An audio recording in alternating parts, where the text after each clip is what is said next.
فرماتے ہیں آقا کریم محمد الرسول اللہ صلی اللہ علیہ وسلم پائی نہ ہماری چیزوں کو امان مل پائی اور نہ ہی ہمارے اموال محفوظ ہے۔ یہاں کہیں تو سیاست کے نام پر دنگے ہیں، کہیں تو سیاست کی بنیاد پر نہتے مسلمانوں کا خون کیا جاتا ہے اور اپنی سیاست کو چمکانے کے لیے ان کو کاٹ کر ان کے اوپر کھڑے ہو کر اپنی سیاست کا نعرہ لگایا جاتا ہے۔ تو کہیں مذہبی منافرت ہے، مذہبی انتشار ہے، فرقہ واریت کے نام پر ایک دوسرے پر فتویٰ غنی ہے، ایک دوسرے کو گستاخ کا لیبل ٹھہرا کر اس کو قتل کر دیا جاتا ہے، اس کا خون بہا دیا جاتا ہے۔ تو کہیں چند ٹکوں کی لالچ کے عوض کوئی کسی کو مار دیتا ہے، وہ نہیں دیکھتا کہ کسی بہن کا یہ بھائی ہے، وہ نہیں دیکھتا کہ کسی بیٹی کا یہ باپ ہے، لیکن وہ چند ٹکوں کے عوض، صرف چند پیسوں کے عوض اگلے کی جان کو ختم کر دیتا ہے، اس کا خون بہا دیتا ہے۔ اس ملک میں ہمیشہ سے ہوتا آ رہا ہے اور شاید جب تک اسلام کا نفاذ نہ ہو تب تک یہ ہوتا چلا جائے۔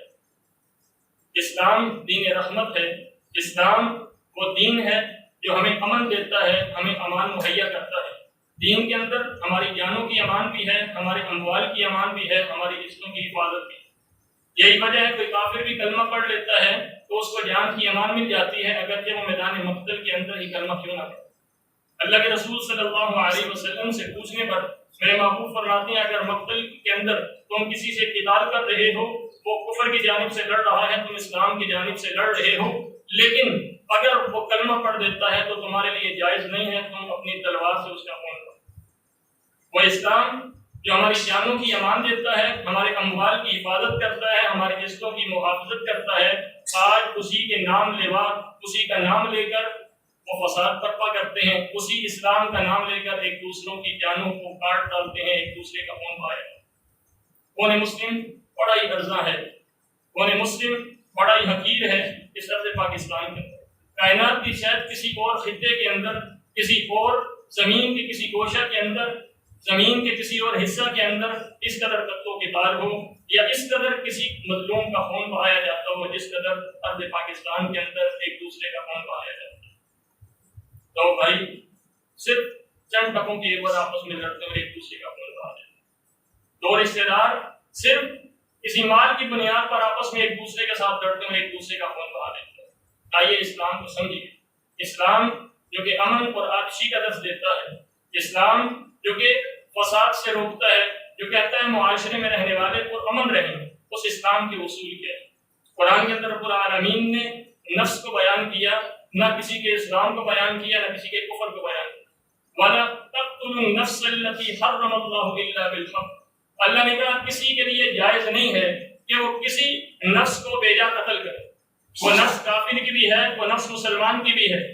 جب کسی کافر کو بے جا قتل نہیں کیا جا سکتا تو کسی اسلام کا لبادہ اوڑھنے والے کو یا وہ شخص جو اسلام کا کلمہ پڑھنے والا ہے، ظاہراً اس کے اوپر اسلام نظر آ رہا ہے، اس کا قتل کیسے کیا جا سکتا؟ اسلام امن کا دین ہے، اسلام فساد کا دین نہیں۔ جو لوگ قتل کرتے ہیں، جو دوسروں کا خون بہاتے ہیں، گویا کہ وہ فساد فی الارض کا ارتکاب کر رہے ہیں۔ اور اللہ کے حبیب صلی اللہ علیہ وسلم پہ نازل ہونے والے کلام ہمیں یہ بتاتا ہے کہ جو لوگ فساد فی الارض کا ارتکاب کرتے ہیں وہ منافق ہیں۔ جو لوگ کائنات کے اندر فساد برپا کرتے ہیں وہ مومن نہیں ہے، مسلمان نہیں ہے، بلکہ وہ منافق ہیں۔ رب کا قرآن کہتا ہے کہ جو فساد فی الارض کے مرتکب ہیں، حکمرانوں کو چاہیے، جو وقت کا امیر ہے، وقت کا خلیفہ ہے، اللہ کا الحاکمین کہتے ہیں، اس کو چاہیے کہ وہ ان کے اوپر سزا کا نافذ کرے، ان کو نصیحت کرے، نصیحت سے نہ مانے، پھر ان کے مختلف سمت سے ان کے ہاتھ اور پاؤں کو کاٹ دیا جائے، اذیت ناک سزا دی جائے، تاکہ معاشرے والوں کے لیے وہ نصیحت بنے اور عبرت بنے۔ کیونکہ اسلام کا نفاذ یہاں پر نہیں ہے، کیونکہ اسلام کی حدود کا نفاذ یہاں پر نہیں ہے، کیونکہ اسلام یہاں پر صرف نام کا موجود ہے۔ یہی وجہ ہے 75 سالوں میں امن نہ آ سکا اور نہ اگلے 75 سالوں کے اندر آئے گا اگر اسلام کا نفاذ ہو۔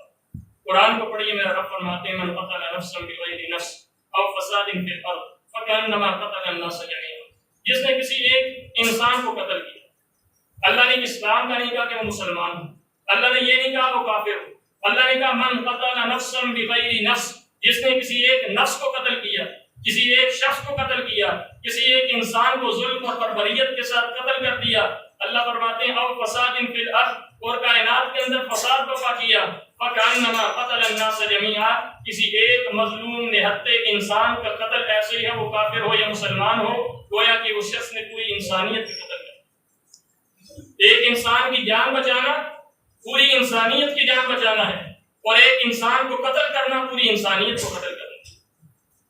وہ اسلام آقا علیہ الصلوۃ والسلام بیان کرتے ہیں کہ جس نے کسی چڑیا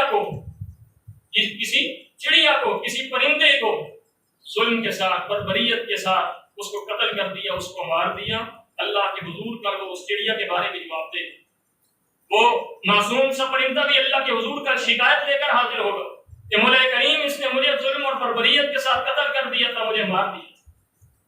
وہ اسلام جس میں بلی کو اذیت دینے کی بنیاد پر اللہ احکم الحاکمین نے ایک عورت کو جہنم نصیب کر دیا، اس کے روزوں کی پرواہ نہیں کی، اس کی نمازوں کی پرواہ نہیں کی، اس کے حج زکات کی پرواہ نہیں کی، صرف اور صرف اس نے اس بلی کو، اس جانور کو اس نے اذیت دی، اس اذیت کی بنیاد پر اللہ احکم الحاکمین نے اس کو جہنم دی، اور صرف ایک کتے کو پانی پلانے پر اللہ احکم الحاکمین نے اس خاتون کو جنت دی۔ اسلام جہاں جانوروں کے حقوق مقرر کرتا ہے تو وہاں کے انسانوں کے حقوق نہیں ہوتے، کوئی کلمہ پڑھے یا نہ پڑھے، کلمہ پڑھنے والوں کے تو بڑے حقوق ہیں، جو کلمہ نہیں پڑھتے اللہ کے حبیب صلی اللہ علیہ وسلم نے ان ذمہ کافروں کے حقوق بھی بیان کیے کہ جو تمہارے ملک کے اندر رہتے ہیں، تمہیں ٹیکس دیتے ہیں، تمہارے ملک کے اندر ذمہ بن کر رہتے ہیں، تمہارے انڈر رہتے ہیں، تمہارے ہاتھ کے نیچے رہتے ہیں۔ اللہ کے حبیب صلی اللہ علیہ وسلم فرماتے ہیں جو کسی ذمہ کو بھی قتل کرے گا اللہ اس کو جنت کی خوشبو تک نہ مہیا کرے گا، وہ جنت کی خوشبو سے بھی محروم رہے گا جو کسی ذمہ کافر کو قتل کرے گا۔ مسلمان کا مقام کیا ہے؟ نبی کریم صلی اللہ علیہ وسلم پر نازل ہونے والا قرآن ہمیں بتاتا ہے کہ قرآن کے اندر اللہ احکم الحاکمین نے سب سے سنگین جرم جو بیان کیا وہ جرم شرک، اللہ کے ساتھ کسی غیر کو شریک کرنا، یہ شرک۔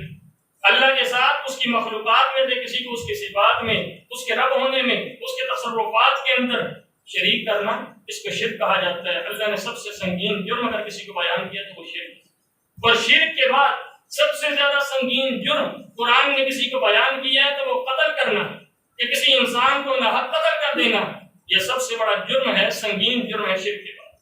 اللہ کے حبیب صلی اللہ علیہ وسلم کے پاس صحابی آتے ہیں، فرماتے ہیں اللہ کے رسول بتائیے اکبر الکبائر، بڑے کبیرہ گناہ کون سے ہیں؟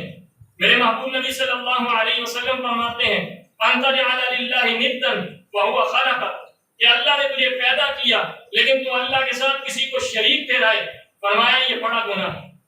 دوسرے نمبر پر گنوایا حقوق الوالدین، اپنے والدین کی نافرمانی کرنا، یہ بڑا گناہ ہے۔ اور تیسرے نمبر پر اللہ کے حبیب صلی اللہ علیہ وسلم نے کسی شخص کو بھیجا بغیر حق کے قتل کر دینے کو بھی اللہ کے رسول صلی اللہ علیہ وسلم نے کبیرہ گناہ کہا۔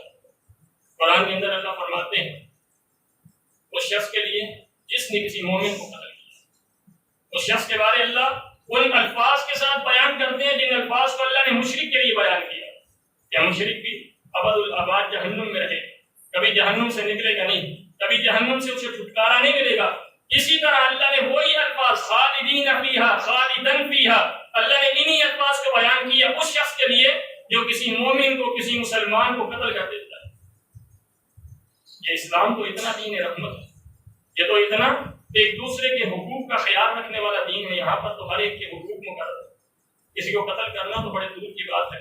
اللہ کے حبیب صلی اللہ علیہ وسلم فرماتے ہیں ننگی تلوار لے کر بھی تم ایک دوسرے کے ساتھ سامنے نہ ہو، ننگی تلوار لے کر یعنی میان سے نکال کر اس تلوار کو نہ رکھو، ایسا نہ ہو کہ غصے میں آ کر یا شیطان تمہیں ورغلائے اور وہ تم اپنے لیے جہنم خرید لو۔ یہ اسلام تو یہاں تک کہتا ہے کہ اگر کسی نے کسی کے اوپر اسلحہ اٹھایا، کسی کی طرف پستول کا رخ سیدھا کیا، بندوق کا رخ سیدھا کیا، یا کسی کی طرف تلوار یا چاقو اس کی طرف سیدھا کیا، اللہ کے حبیب صلی اللہ علیہ وسلم فرماتے ہیں اللہ کے ہاں یہ بندہ مردود ہے، یہ مردود ہے، ملعون انسان ہے۔ جب کسی کی طرف اسلحہ نہیں کیا جا سکتا، کسی کی طرف چاقو اور چھری سے اشارہ کرنا گناہ ہے، تو وہاں کسی کا قتل کرنا کیا یہ چھوٹا گناہ ہو؟ یقیناً یہ بہت بڑا گناہ ہے جسے آج ہم بھول چکے ہیں۔ اللہ کے حبیب صلی اللہ علیہ وسلم فرماتے ہیں کہ ایک مومن کی جان کی حرمت، ایک مسلمان کی جان کی حرمت کعبہ سے نہیں پڑتا ہے۔ آج کعبہ میں جاتے ہو، حج کرتے ہو، عمرہ کرتے ہو، وہاں پر گالی دینے سے پرہیز کرتے ہو، وہاں پر جھوٹ بولنے سے پرہیز کرتے ہو، وہاں پر لغو باتوں سے پرہیز کرتے ہو. کیوں؟ کیونکہ وہ حرم ہے. وہاں پر گناہ ہوگا تو گناہ کا جو عقاب ہے یا گناہ کی جو سختی ہے وہ بھی بڑھ جائے گی، کیونکہ وہ اللہ کا گھر ہے، اللہ کا حرم ہے. مسجد میں آتے ہو گناہ کی سنگینی بڑھ جاتی ہے پائر کی بنسبت. اللہ کے حبیب صلی اللہ علیہ وسلم فرماتے ہیں کعبہ کی حرمت سے بھی بڑھ کر ایک مومن کے خون کی، اس کی عزت کی، اس کی جان کی حرمت ہے، اس کے مال کی. اللہ کے حبیب صلی اللہ علیہ وسلم فرماتے ہیں کہ لا یحل لمسلم، کسی مسلمان کے لیے حلال نہیں ہے، جائز نہیں ہے کہ وہ کسی دوسرے مسلمان کا خون بہائے، کسی دوسرے مسلمان کی عزت کے ساتھ کھلواڑ کرے، اس کی عصمت دری کرے. اور کسی مسلمان کے لیے جائز نہیں ہے کہ کسی دوسرے مسلمان کا مال نہ بخائے. آج کے معاشرے کے اندر کلمہ پڑھنے کے باوجود یہ سارے ظلم موجود نہیں. آج یہ ظلم ایک تو وہ ہے جو حکمران کرتے ہیں، ایک وہ جرم ہے جو آپ اور میں کرتے ہیں. ذرا سڑکوں پر نکلی، معمولی سا ایک بائک دوسرے کے ساتھ ٹکرا گیا، تحمل نہیں ہے، خودداری نہیں ہے، یہاں پر صبر نہیں ہے، یہاں پر وسیلہ پن ہے جس سے اسلام نے منع کیا ہے. غصے میں آ کر، تیش میں آ کر ایک دوسرے کی جان لے لیتے ہیں. غصے میں آ کر، تیش میں آ کر یہ لڑائیاں چل پڑتی ہیں، پھر نسل در نسل چلتی ہیں. میلاد النبی کا مہینہ ہے، اللہ کے رسول کا میلاد ہوا تھا، آپ کی پیدائش ہوئی تھی اس مہینے میں. آئیے جھنڈیاں لگاتے ہیں، کمکمے روشن کرتے ہیں. اللہ کے رسول صلی اللہ علیہ وسلم کی آمد میں وہ خوشیاں مناتے ہیں جو ثابت نہیں ہے. اللہ کے رسول صلی اللہ علیہ وسلم سے محبت کا وہ اظہار اپناتے ہیں جو اظہار صدیق و فاروق ذو النورین حیدر نے نہیں کیا، جو صحابہ اکرام رضوان اللہ علیہم اجمعین نے نہیں کیا. اس مہینے کے اندر ان تمام طرح سے اللہ کے رسول صلی اللہ علیہ وسلم کی آمد کی خوشیاں مناتے ہیں. آمد کی خوشیوں سے پہلے آمد کے مقاصد کو جانتے ہیں. میرے محبوب تو اس معاشرے میں آئے تھے جہاں ظلم تھا، بربریت تھی، ایک دوسرے کے حقوق تلفی تھی. اللہ کے رسول صلی اللہ علیہ وسلم نے وہ لوگ جو دشمن تھے ایک دوسرے کے، نسل در نسل دشمنی چلتی آ رہی تھی، اللہ کے رسول صلی اللہ علیہ وسلم نے جب قرآن سنایا تو وہ جگری یاد ہو. کتنا عرصہ ہو گیا قرآن سنتے سنتے، کتنا عرصہ ہو گیا نمازیں پڑھتے پڑھتے، کتنا عرصہ ہو گیا رمضان میں مکمل قرآن کو پڑھتے، سنتے اور پڑھاتے ہوئے.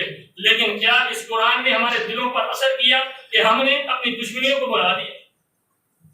آج تک ہم اپنے رشتہ داروں کے ساتھ قطع تعلق کیے ہوئے. اس شخص کی نماز کو اسے کیا فائدہ ہے جو اپنے بھائی سے ناراض ہے؟ 3 دن گزر کے وہ ناراض ہے. اور ایک حدیث کا مفہوم یہ ہے، میرے محبوب فرماتے ہیں 40 دن تک جو اپنے مسلمان بھائی سے ناراض رہا گویا ایسا ہی ہے کہ اس نے اس کو قتل کر دیا. تو کتنا عرصہ بیت چکا، عمر کا ایک لمبا عرصہ بیت چکا، آج تک ہم اپنے رشتہ داروں سے ناراض ہیں، اپنے ان بھائیوں سے ناراض ہیں جو ہمارے سگے بھائی ہیں، ہمارے ماں جائے ہیں، ہمارے باپ جائے ہیں، ہم ان سے ناراض ہیں. اللہ کے رسول صلی اللہ علیہ وسلم پر نازل ہونے والے قرآن کو تو فاروق نے پہلی مرتبہ سنا تو اسلام کو قبول کر. اس قرآن کو سن کر وہ عیسائی بادشاہ نجاشی جو حبش کا بادشاہ تھا پہلی مرتبہ سنا، اس نے آنکھوں سے زاروں قطار آنسو جاری ہوئے اور وہ اسلام قبول کر لیتا ہے. کتنی مرتبہ ہم نے قرآن کو سن لیا، قرآن کو پڑھ لیا، لیکن اس کے باوجود قرآن ہمارے زندگیوں میں چینجنگ نہیں لا رہا، تبدیلی نہیں لا رہا. اس کا مطلب ہے ہمارے دل اس دور کے جو لوگ تھے ان لوگوں کے دلوں سے بھی زیادہ سیاہ ہے. فاروق اعظم جو اسلام کے دشمن تھے، دل سیاہ تھا، اسلام قبول کیا، دل بدل گیا. لیکن ہمارے دل ان لوگوں سے بھی زیادہ سیاہ ہیں کہ آج ہمارے ان دلوں کے اوپر قرآن اثر نہیں کرتا. قرآن ہماری زندگیوں کو بدلتا نہیں ہے. قرآن ہمارے کانوں سے داخل ہوتا ہے لیکن ہمارے سینے تک نہیں پہنچتا، ہمارے دل تک نہیں پہنچتا. قرآن کو پڑھتے ہیں، زبان سے پڑھتے ہیں، دل ساتھ نہیں دیتا. قرآن کا مفہوم سنتے ہیں، جمعات سنتے ہیں، دروس سنتے ہیں، لیکن سننے کے باوجود ہمارے کان تک کیوں تک نہیں دی. ہمیں کوئی پرواہ نہیں ہوتی. اللہ کے رسول صلی اللہ علیہ وسلم کا یہ فرمان ہے. دوسروں پر گستاخی کے فتوے لگانا تو بڑا آسان ہے، ان کے خلاف احتجاجی مظاہرے کرنا بھی بڑا آسان ہے، لیکن اللہ کے رسول صلی اللہ علیہ وسلم کی کسی ایک بات کو جان بوجھ کر نہ ماننا کیا یہ گستاخی نہیں ہے؟ یقیناً یہ گستاخی، اور یہ گستاخی میں بھی کرتا ہوں، آپ بھی کرتے ہیں، ہم معاشرے میں رہنے والے سبھی کرتے ہیں. جو بات اچھی لگتی ہے اس کو اپنا لیتے ہیں، جو بات ہماری طبیعت کے موافق نہیں آتی، جو ہماری طبیعت کے مخالف ٹھہرتی ہے، اس بات کا انکار کر ڈالتے ہیں. یہ نہیں ہونا چاہیے. افتؤمنون ببعض الکتاب وتکفرون ببعض. اللہ کے رسول صلی اللہ علیہ وسلم کے صحابی ہیں سیدنا اسامہ بن زید، میدان جنگ کے اندر نکلتے ہیں، ایک کافر کا سے سامنا ہوتا ہے، وہ کافر بڑے مسلمانوں کو اس نے شہید کیا. سیدنا اسامہ بن زید رضی اللہ تعالی عنہ سے جب سامنا ہوا، انہوں نے تلوار کو اٹھایا، جب اس نے جان لیا کہ اب میری موت پکی، اس نے زبان سے پڑھ لیا لا الہ الا اللہ محمد رسول اللہ۔ سیدنا اسامہ اور آپ کے ساتھ دوسرے صحابی تھے، انہوں نے اس کے کلمے کا یقین نہ کیا اور یہ کہا کہ یہ تو ڈر کی وجہ سے، خوف کی وجہ سے کلمہ پڑھ رہا ہے، اس کو قتل کر دیا، گردن کرم کر دیا۔ اللہ کے رسول صلی اللہ علیہ وسلم تک یہ بات پہنچی، میرے محبوب غصے میں ہوئے اور کہا اشکت قلب، یا اسامہ تم نے اس کا دل کھول کر دیکھا تھا کہ اس نے تمہاری وجہ سے کلمہ پڑھا ہے، یہ موت کے ڈر کی وجہ سے کلمہ پڑھا ہے۔ اللہ کے رسول صلی اللہ علیہ وسلم اسامہ کو بار بار کہتے رہے، اسامہ کل قیامت کے دن جب وہ آئے گا اللہ کے حضور تو تم کیا جواب دو گے؟ اللہ کے رسول بار بار اس بات کا تکرار کرتے رہے، یہاں تک کہ صحابی رسول، یہ اسامہ وہ ہیں جو اللہ کے رسول کے چہیتے اور لاڈلے ہیں، یہ وہ ہیں جو اللہ کے رسول کے منہ بولے بیٹے، جو سیدنا زید رضی اللہ تعالی عنہ بنے تھے، ان کے بیٹے ہیں، لیکن یہی اسامہ ہے اللہ کے رسول صلی اللہ علیہ وسلم سے ان الفاظ کو بار بار سن رہے ہیں۔ اسامہ کا اللہ کی بارگاہ کے اندر کیا جواب دو گے جب وہ شخص آئے گا کلمہ دے گا اور وہ کہے گا اللہ میں نے کلمہ پڑھ دیا تھا پھر اس نے مجھے قتل کر دیا؟ سیدنا اسامہ کہتے ہیں کہ میں نے یہ خواہش کی، کاش کہ میں آج کے بعد مسلمان ہوتا، اس سے پہلے میں نے اسلام قبول نہ کیا تاکہ یہ بڑا گناہ میرے اعمال نامہ کے اندر درج نہ ہوتا، کیونکہ اسلام لانے سے گناہ معاف ہو جاتے ہیں، بڑے بڑے قبائل معاف ہو جاتے ہیں۔ تو کہتے ہیں کہ میں نے یہ خواہش ظاہر کی، کاش کہ اس سے پہلے میں مسلمان نہ ہوتا بلکہ آج میں مسلمان ہوتا تاکہ میرے اس گناہ کو معاف کر دیا جاتا۔ اللہ کے رسول صلی اللہ علیہ وسلم کے صحابی سیدنا مقداد رضی اللہ تعالی عنہ کہتے ہیں اللہ کے رسول صلی اللہ علیہ وسلم اگر میں میدان جنگ کے اندر، میں مارکا کے اندر ایک کافر کے ساتھ لڑ رہا ہوں، اس کافر نے میرا ہاتھ کاٹ دیا، زخمی کر دیا، اب جب وہ میری تلوار کے نیچے آیا، اس نے کسی درخت کی پناہ لی، کسی درخت کی اوٹ کے اندر، کسی پتھر کی اوٹ میں چھپ گیا اور پھر وہاں پر جا کر اس نے مجھ سے امان مانگی کہ اللہ کے نام پر مجھے امان دو، اور اس نے کلمہ پڑھ دیا، مجھے بتائیں کیا میں اس کو قتل کر دوں؟ اللہ کے رسول صلی اللہ علیہ وسلم فرماتے ہیں مقداد اگر تم قتل کر دو گے تو کل قیامت کے دن جب اللہ کے حضور وہ شخص آئے گا تو وہ تمہیں کہے گا کہ تم نے مجھے کس پاداش میں قتل کیا؟ وہ کلمہ تمہارا پیچھا کرے گا جو کلمہ اس نے اس میدان کے اندر پڑھا تھا۔ یہاں پر اس شخص کو قتل کیا جاتا ہے جو نمازی ہے، اس شخص کو قتل کیا جاتا ہے جو روزے رکھنے والا ہے، جو دین کے معاملات کو اپنانے والا ہے، جو عبادات سے جڑا ہوا ہے، اور یہاں پر اس شخص کا ذکر ہے جو صرف جنگ کے میدان میں کلمہ پڑھتا ہے، کوئی عمل نہیں کیا، آخری وقت میں کلمہ پڑھا اور قتل ہو گیا، یہ تو اس شخص کا ذکر ہے، لیکن اس کی جان کی بھی امان اللہ کے رسول صلی اللہ علیہ وسلم نے دی۔ تو کیا اس مسلمان کو امان نہیں ملے گی جو نمازیں پڑھنے والا ہے، روزے رکھنے والا ہے، ہمارے ساتھ ہماری مساجد میں آنے والا ہے؟ اللہ کے رسول صلی اللہ علیہ وسلم نے فرمایا ان دماءکم واموالکم واعراضکم کحرمت یومکم ھذا فی شہرکم ھذا فی بلدکم ھذا۔ خطبہ حجۃ الوداع کے موقع پر اللہ کے رسول صلی اللہ علیہ وسلم نے بیان کیا، میرے محبوب نبی صلی اللہ علیہ وسلم خطبہ ارشاد فرما رہے ہیں 9 عرفہ کا دن ہے، یہ اللہ کے رسول صلی اللہ علیہ وسلم فرماتے ہیں مسلمانوں جیسے یہ عرفہ کا دن حرمت والا دن ہے، اس دن اللہ کثرت کے ساتھ اپنے بندوں کو جہنم کی آگ سے نجات دیتے ہیں۔ یہ عرفہ کا روزہ بڑا اہم روزہ ہے، بڑا افضل روزہ ہے۔ اے مسلمانوں جس طرح یہ عرفہ کا دن حرمت والا ہے، اسی طرح مسلمان کا خون، مسلمان کی جان، اس کی عزت، اس کا مال بھی حرمت والا ہے۔ اے مسلمانوں جس طرح یہ جگہ حرمت والی ہے، جس جگہ کھڑا ہو کر حرم کے اندر میں تمہیں خطبہ ارشاد فرما رہا ہوں، اے مسلمانوں جس طرح یہ جگہ حرمت والی ہے، اسی طرح ایک مسلمان کی جان بھی، اس کا مال بھی اور اس کی عزت بھی حرمت والی ہے۔ اے مسلمانوں جس طرح یہ مہینہ حرمت والا ہے، اس مہینے کے اندر اللہ احکم الحاکمین نے اس کو حرمت والا مہینہ قرار دیا، اسی طرح ایک مسلمان کی جان کی بھی حرمت ہے، اس کی مال کی بھی حرمت ہے اور اس کی عزت کی بھی حرمت۔ آج معمولی باتوں پر ایک دوسرے کے دشمن بن جاتے ہیں، معمولی باتوں پر ایک دوسرے کا قتل کر ڈالتے ہیں، ایک دوسرے کا خون بہا دیتے ہیں، اور خون بہانا ایسے ہے جیسے چونٹی کو مسل دینا۔ اس ملک میں خون بہانا ایسے ہے جیسے چونٹی کو مسل دینا۔ اللہ کے رسول صلی اللہ علیہ وسلم نے سخت وعید فرمائی، اور میرے محبوب فرماتے ہیں جو شخص کسی مومن کو قتل کرتا ہے، کسی مسلمان کو قتل کرتا ہے، وہ اس وقت تک دین کی کشادگی اس کو حاصل ہوتی رہتی ہے، اس کے لیے مغفرت کی امید باقی ہوتی ہے، لیکن جب وہ کسی کو قتل کر دیتا ہے تو وہ کشادگی اس سے ختم ہو جاتی ہے۔ جب وہ کسی مسلمان کو، کسی مومن کو قتل کر دیتا ہے تو دین کی وہ کشادگی جو اس کو حاصل تھی وہ کشادگی اللہ احکم الحاکمین کے محبوب فرماتے ہیں اس سے ختم ہو جاتی ہے۔ آج یہاں پر علماء کا خون محفوظ نہیں، اہل علم کو بے دریغ قتل کیا جاتا ہے۔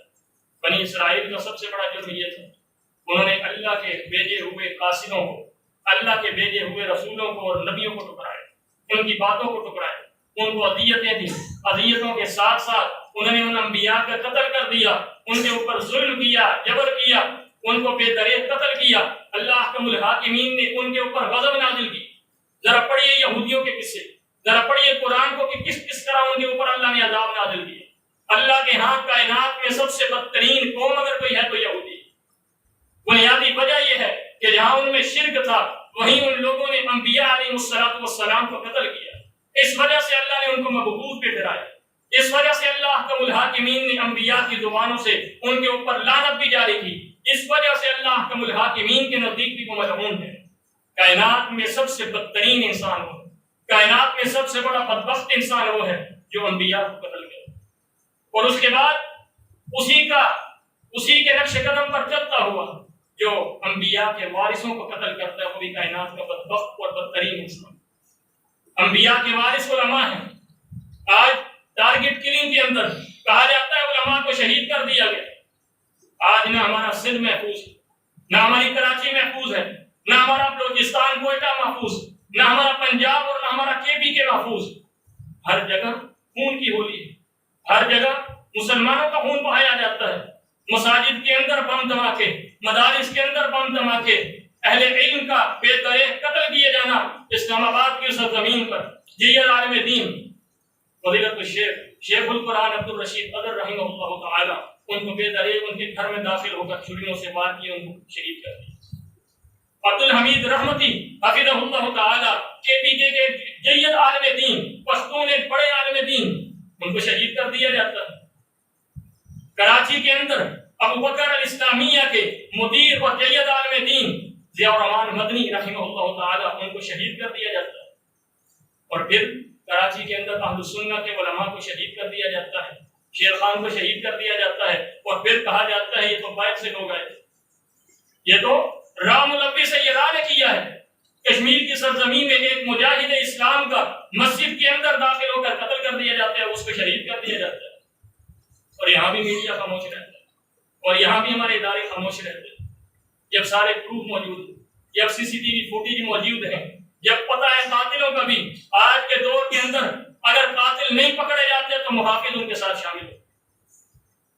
آج اگر قاتل نہیں پکڑے جاتے تو اس کی بنیادی وجہ کیا ہے کہ جو ہمارے محافظ تھے، جنہوں نے ہماری حفاظت کرنی تھی، ان کے ساتھ بھی۔ اور پھر میں کس کے نام اپنا خون لکھوں؟ میرا خون تو پھر حاکم وقت کے نام ہے۔ اگر وہ فیصلہ نہیں کرتا، وہ انصاف نہیں کرتا، میرے خون کا وہ قصاص نہیں لیتا، تو اسلام کہتا ہے میرا خون اس کے ساتھ۔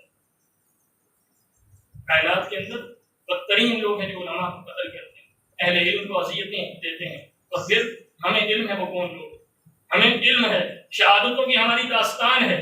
ایسا نہیں ہے کہ ہم شہادتوں سے ڈرتے ہیں، ایسا نہیں ہے کہ ہم حق بیان کرنے سے ڈرتے ہیں۔ ہم ان لوگوں کے بیٹے ہیں، روحانی فرزند ہیں کہ جن کی شہادتیں جیلوں کے اندر ہیں، جن کو حق گوئی کی وجہ سے ان کو پابند سلاسل بھی کیا گیا، جن کو حق بیان کرنے کی وجہ سے تختہ دار پر بھی لٹکایا گیا، جن کو حق بیان کرنے کی وجہ سے اور دوسروں کے کفر، شرک اور ارتداد کو بیان کرنے کی وجہ سے ان لوگوں کو اذیتوں سے دوچار کیا گیا، لیکن وہ بات نہیں۔ ہمارا شجرہ شہیدوں کا شجرہ، ہمارا نسب شہیدوں کا نسب ہے۔ ہم ان لوگوں کے ساتھ تعلق رکھنے والے ہیں جو شہداء۔ علامہ احسان علی دہیر شہید رحمہ اللہ تعالی رحمتوں واسعہ اس امت کی جانشان، اس امت میں اللہ احکم الحاکمین نے علامہ شہید رحمہ اللہ کو پیدا کیا۔ وہ علامہ شہید رحمہ اللہ تعالی جو اہل حدیث کے سر تھے، اہل حدیث کے قائد، اس علامہ احسان علی دہیر شہید رحمہ اللہ تعالی کو لاہور کی سرزمین پر شہید کر دیا جاتا ہے۔ نجیب خان شہید رحمہ اللہ کو لاہور کی سرزمین پر شہید کر دیا جاتا ہے۔ قاتل آج تک نہیں ملتے، قاتل آج تک نہیں ملتے۔ جب سیاسی مرتے ہیں، وڈیرے مرتے ہیں، MP MLA مرتے ہیں تو دوسرے دن قاتل برآمد ہوتے ہیں۔ تو جہاں علماء کو ٹارگٹ کلنگ کا نشانہ بنایا جائے، ان کو شہید کیا جائے، وہاں قاتل نہیں ملتے۔ کوئی بھی باہر سے آ کر یہاں پر قتل نہیں کرتا، ہم ہی بکتے ہیں، ہم ہی بکتے ہیں۔ کوئی اور تو نہیں ہے پس خنجر آزمائی، کوئی اور تو نہیں ہے پس خنجر آزمائی، ہم ہی قتل ہو رہے ہیں، ہم ہی قتل کر رہے ہیں، قتل کرنے والے بھی ہم ہیں، ہمارے درمیان ہیں، چند ٹکوں کے عوض بک جانے والے ہیں۔ مسلمان اگر چند ٹکوں کے عوض نہ بکتا، اپنا دین فروخت نہ کرتا، اپنا ایمان نہ بیچتا، اپنا اسلام نہ بیچتا، تو آج مسلمان بہت اعلیٰ سطح پر، آج پوری دنیا کے اوپر اس کی حکمرانی ہے۔ کہاں کہاں اس کی غداری کو میں یاد رکھوں، کہاں کہاں اس کی غداری کو میں دیکھوں، کہیں ٹیپو کو شہید کروایا تو ریاست کی لالچ میں، عہدے کی لالچ، کہیں انگریز سے ڈر گیا، سکھوں سے ڈر گیا اور بالاکوٹ کی سرزمین پر شاہ اسماعیل شہید رحمہ اللہ اور ان کے جانثار تحریک المجاہدین کے جو بانی ہیں، جو سرخیر ہیں، ان علماء کو شہید کروایا۔ مسلمان ہر دور میں بکا ہے۔ اگر ہم بکنا چھوڑ دیں، اگر ہم فروخت ہونا چھوڑ دیں، ہم اپنے دین کے اوپر جم جائیں، استقامت اختیار کر لیں، تو دنیا کی کوئی طاقت ایسی نہیں ہے جو ہمیں عروج پر آنے سے، ہمیں بلندیوں پر آنے سے روک سکے۔ علماء کرام کے قاتل کون ہیں؟ علماء کرام کی شہادتوں کے اندر ملوث کون ہے؟ کوئی راہ نہیں ہے، کوئی بائک ایجنسی نہیں ہے۔ یہ وہی ہیں جو اس ملک کے کالے ہیں، یہ وہی ہیں جو باہر کے کالے ہیں، اور باہر سے مراد وہ ہے کہ جن کے لوگ یہاں پر بستے ہیں، جو آج سے پہلے بھی کہتے تھے کہ آج اگر وہاں سے اعلان ہو تو ہماری ایک شریعت پاکستان میں اسلحہ اٹھا کر سامنے ہے۔ یہ وہی لوگ ہیں جو علماء کا قتل کرتے ہیں، اور ان کی وجہ سے حق گوئی سے ہم رک جائیں، یا حق بیان کرنے سے ہم رک جائیں، یا اپنی جان کی وجہ سے، ڈر کی وجہ سے حق بیان نہ کریں، تو یہ حقیقتاً اسلام کے ساتھ بھی ظلم ہے اور ان مقدسات کے ساتھ بھی ظلم ہے۔ صحابہ کرام رضوان اللہ علیہم اجمعین کا جو منکر ہے، جو گستاخ ہے، اس کے کفر کو اسلام نے بیان کیا ہے، اس کے کفر کو قرآن نے بیان کیا ہے، اس کے کفر کو نبی کریم صلی اللہ علیہ وسلم کی احادیث نے بیان کیا ہے۔ جو ان مقدسات کا انکار کرتا ہے، ان پر تبرہ کرتا ہے، ان پر سب کرتا ہے، ان کو گالی دیتا ہے، ان کے بارے طعن و تشنیع کرتا ہے، وہ شخص مسلم نہیں ہے، وہ شخص کا اسلام سے تعلق نہیں، اور وہ شاید ہمیں قتل کر کے یہ سمجھتا ہے کہ میں بچ جاؤں گا، میرے کفر کو کوئی بیان نہیں کرے گا۔ قیامت کے در و دیوار تک اہل سنہ کا ہر پیدا ہونے والا بچہ وہ غیور ہے، بہادر ہے۔ ہمیں ان ماؤں نے گٹی دی ہے کہ جن ماؤں نے ہماری گٹی کے اندر قرآن کو شامل کیا ہے۔ ہم ایسے لوگ نہیں ہیں کہ جو ڈر جائیں حالات سے، جو ڈر جائیں پابند سلاسل ہونے سے، جو ڈر جائیں مصیبتوں کے آ جانے سے، پابندیوں کی وجہ سے، جیلوں میں جانے سے۔ خدا کی قسم ایسا معاملہ نہیں ہے، بلکہ ہم تو وہ ہیں کہ آقا کی اس حدیث پر ہمارا ایمان ہے کہ ایک شہید کو اللہ کل قیامت کے دن جب زندہ کریں گے، اپنے حضور پیش کریں گے، وہ شہید خواہش کرے گا اللہ مجھے پھر دنیا میں بھیج، پھر میں تیرے نام کی خاطر کٹوں، پھر تیرے پاس آؤں، پھر دنیا میں بھیج، پھر تیرے نام کی وجہ سے، تیرے کلمے کی بلندی کی وجہ سے الہ العالمین پھر مقتل کے اندر مجھے شہید کیا جائے، پھر تیرے حضور پیش ہوں۔ وہ بار بار یہ خواہش کرتا رہے گا اللہ کے حضور۔ شہادتوں سے ڈر جانا، موت تو یقینی ہے۔ علامہ شہید علیہ رحمہ فرماتے ہیں کوئی ہسپتال کے بیڈ کے اوپر مرتا ہے، تو کوئی باہر کسی حادثے کا شکار ہو کر مرتا ہے، تو کوئی طبی موت مرتا ہے۔ خوش نصیب ہے، خوش بخت ہے وہ انسان جس کو اللہ کی بات کرتے ہوئے، اللہ کے رسول کی بات کرتے ہوئے، اسلام کے شعائر کا تحفظ کرتے ہوئے، مقدسات کے اوپر بات کرتے ہوئے، ان کا تحفظ کرتے ہوئے اگر اسے شہادت ملتی ہے تو یہ گھاٹے کا سودا نہیں ہے، بلکہ یہ وہ سودا ہے جو صحابہ کرام نے نبی کریم صلی اللہ علیہ وسلم کے ذریعے سے اللہ کے ساتھ کیا۔ ان اللہ اشتری من المؤمنین انفسهم واموالهم بان لهم الجنہ یقاتلون فی سبیل اللہ ویقتلون ویقتلون۔ اس سودے کے بدلے، اس لین دین کے بدلے ہمارے لیے جنت ہے۔ وہ گھر جو ابد الآباد ہے، وہ شہید کے لیے جنت ہے۔ خون کا قطرہ بعد میں گرتا ہے، اس سے پہلے اللہ احکم الحاکمین اس کو بخش دیتے ہیں۔ لیکن مسلمانوں آپس میں ایک دوسرے کا خون بہانے سے گریز۔ اللہ کے رسول صلی اللہ علیہ وسلم فرماتے ہیں لزوال الدنیا احون علی، دنیا اگر پوری کی پوری زوال پذیر ہو جائے، دنیا نیست و نابود ہو جائے، ختم ہو جائے، یہ کم ہے اس سے کہ کوئی شخص کسی دوسرے شخص کو بغیر حق کے قتل کرے، بے جا کسی کو قتل کر دے۔ اور پھر اللہ کے حبیب صلی اللہ علیہ وسلم فرماتے ہیں کہ جو اگر لو ان اہل السماوات واہل الارض اشترکوا فی دم مؤمن لاکفهم اللہ فی النار، اگر کسی ایک ناحق خون کے اندر پوری کائنات کے لوگ مل کر شریک ہو جائیں، پوری کائنات کے لوگ مل کر اگر کسی ایک ناحق کو قتل کر دیں تو اللہ کے حبیب صلی اللہ علیہ وسلم فرماتے ہیں اللہ کو کوئی پرواہ نہیں، سب کو اٹھا کر جہنم کا ایندھن بنائے۔ یہ کوئی معمولی کام نہیں ہے۔ اور پھر قتل کے معاملات کے اوپر اعانت کرنا، کسی کی مدد کرنا۔ آج ہمارے ہاں اگر ہم قاتل نہیں ہیں تو ہم قاتلوں کی معاونت کرنے والے ہیں، ہمارے ادارے قاتلوں کی معاونت کرنے والے ہیں، ہماری پولیس قاتلوں کی معاونت کرنے والی ہے، رشوت کی وجہ سے، تعلقات کی وجہ سے، سفارش کی وجہ سے۔ وہی قاتل جنہوں نے سر عام قتل کیا ہوتا ہے، ہر قسم کا ثبوت موجود ہوتا ہے، کچھ پیسہ لگاتے ہیں پھر باہر آ جاتے ہیں، پھر ظلم اور بربریت کے ساتھ اندر ہیں۔ یہاں پر مظلوم محفوظ نہیں ہے، ظالم کا تحفظ ہے۔ یہاں پر مظلوم کو پروٹوکول نہیں دیا جاتا، اس کی سیفٹی نہیں کی جاتی، بلکہ ظالم کو پروٹوکول دیا جاتا ہے، اس کے دائیں بائیں گاڑیاں گشت کرتی ہیں اس کو پروٹوکول دینے کے لیے، اس کی حفاظت کے لیے۔ لیکن جان لیجیے اللہ کے حبیب صلی اللہ علیہ وسلم فرماتے ہیں کہ جو شخص کسی قتل کے اندر معاونت کرتا ہے، معاونت کیا ہے؟ قاتل کو پناہ دینا اپنے گھر کے اندر، معاونت کیا ہے؟ اسے ادھار خرید کر دینا، معاونت کیا ہے؟ اس کا کیس لڑنا، اس کو 302 کے کیس کے اندر اگر پھانسی ہوئی ہے میں جا کر اس کا کیس لڑوں، اس کے اوپر پیسے خرچ کروں، وکیل کو پیسے دوں، تعلقات لڑاؤں، سفارش کروں، اس کو باہر لانے کے لیے یہ معاونت ہے۔ جو شخص قاتل کی معاونت کرتا ہے اللہ کے رسول صلی اللہ علیہ وسلم فرماتے ہیں اس شخص کے اوپر بھی اللہ کی لعنت، اس کے اوپر بھی اللہ کی پھٹکار ہے۔ نہ قتل کرنے والوں کی معاونت اور نہ خود اپنے ہاتھ سے کسی مسلمان کو اذیت دینا، بلکہ اسلام نے جو اپنی تعریف کی ہے وہ کیا ہے؟ وہ جو مسلمان کی تعریف ہے وہ کیا ہے؟ المسلم من سلم المسلمون من لسانہ ویدہ، کہ مسلمان وہ ہے جو زبان سے بھی اپنے دوسرے بھائیوں کو محفوظ رکھتا ہے اور اپنے ہاتھ سے بھی دوسروں کو محفوظ رکھتا ہے۔ اپنی زبان سے بھی دوسروں کو محفوظ کیجیے اور اپنے ہاتھ سے بھی دوسروں کو محفوظ کیجیے۔ غصے کی وجہ سے، عدم برداشت کی وجہ سے کسی دوسرے کو تکلیف مت پہنچائیے۔ آرزی غصے میں آ کر میں جب اسکول دور کے اندر تھا، مجھے یاد ہے کہ ہمارے ایک قریبی کے ساتھ ایک لڑکے کی لڑائی ہوئی۔ لڑائی کے دوران کیونکہ گاؤں دیہاتوں کے اندر یہ عمومی جتھے ہوتے تھے لڑکوں کی لڑائی کے لیے، جب لڑائی ہوئی تو اس لڑکے کی والدہ اس کے ساتھ آئی اور اس کے ہاتھ میں ایک موٹا ڈنڈا لے دیا اور کہا اس کو مارو۔ خیر اس وقت وہ ہمارا اس کے ساتھ رشتہ داری تھی، تعلق تھا اور مظلوم تھا، اس کا ہم نے ساتھ دیا، اس کو ہم نے بچایا۔ لیکن کچھ عرصہ قبل اسی ماں کے دوسرے بیٹے نے قتل کیا، اس قتل کے اندر اس کا بیٹا بھی ملوث ہے، اس کا خاوند بھی ملوث ہے اور مظلوم لوگوں کو انہوں نے قتل کیا۔ جب گھر کے اندر والدین کچھ پناہی کریں، اگر بیٹا باہر کسی کا خون بہا کر آئے، کسی کو مار کر آئے تو گھر کے اندر آئے تو اس کو شاباش دیں کہ بیٹا تو نے بڑا اچھا کام کیا، تو پھر یقیناً بڑا ہو کر وہ قاتل بنے گا۔ جب وہ قاتل بنے گا تو اس کے قتل کے اندر والدین بھی برابر کے جرم میں شریک ہیں۔ اللہ کے الحاکمین اسلام کو سمجھنے کی اور اسلام کی جو رہنما اصول ہیں ان کو اپنانے کی توفیق عطا فرمائے۔